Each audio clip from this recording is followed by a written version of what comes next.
I am going to be reading the hauntingly scary creepypasta entitled The Third Floor Doesn't Exist. When I moved into the old Balrose apartments, the landlord gave me two strange warnings. First, he said, the elevator will stop on the third floor sometimes, even though the building only has two. I laughed, thinking he was joking. So, like a ghost floor? He didn't laugh back.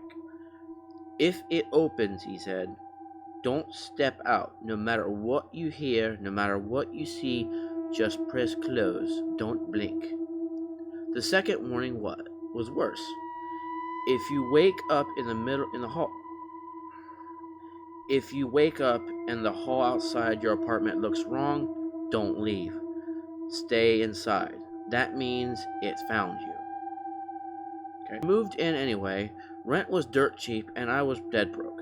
The building was old, reeked of mildew and cigarettes, but I'd had worse. The first few weeks were uneventful. Creepy, maybe. Flickering hallway lights, an old woman in 1B who never blinked, and a maintenance man who always whistled the same off-key lullaby. The elevator never stopped on the third floor. Until last Tuesday. I was coming home from a late shift. It was 2:41 a.m. I remember because my phone buzzed with a notification just as the elevator doors creaked shut. I hit 2 and leaned against the metal wall. But the elevator didn't stop at 2. It dinged, and the number 3 lit up. I stared at it. There was no 3. I froze, remembering the landlord's words. My thumb hovered over the closed door button as the elevator halted. With a quiet hiss, the doors slid open. A hallway stretched out before me, dimly lit, narrow, covered in floral wallpaper rotting at the edges.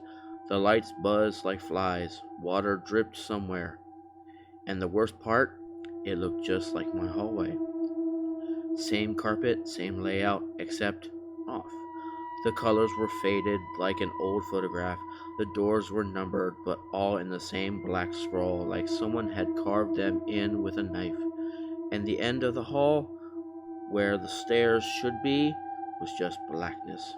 Not dark, just empty. Then I heard it. A whisper. A voice I hadn't heard in years. Jake, come help me. It was my sister's voice, Emily.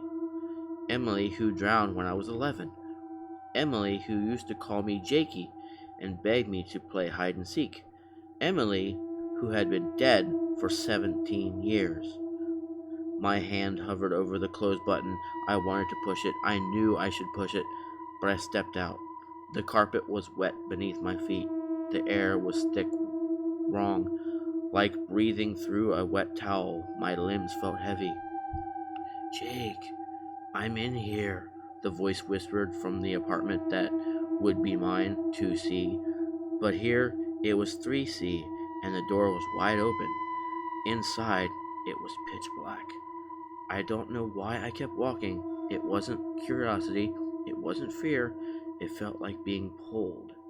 Like something behind my ribcage was being reeled in. I crossed the threshold. The door slammed shut behind me, and something smiled in the dark. I woke up in my bed, gasping, drenched in sweat. Was it a dream? I ran to the hallway. Normal. Light was brighter, the carpet dry. The elevator was on the ground floor. Relief washed over me, until I noticed the picture on my fridge. A photo of me and Emily at the lake when we were kids.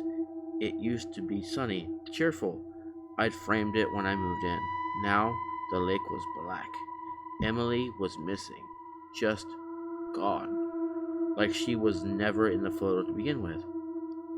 I haven't used the elevator since. I take the stairs even when I'm carrying groceries or it's 5 floors of hell. But sometimes, late at night, I hear the elevator ding, and the number 3 lights up. And once, just once, I saw the door to 2C open slightly, and a voice, not quite mine, whispered, "You shouldn't have."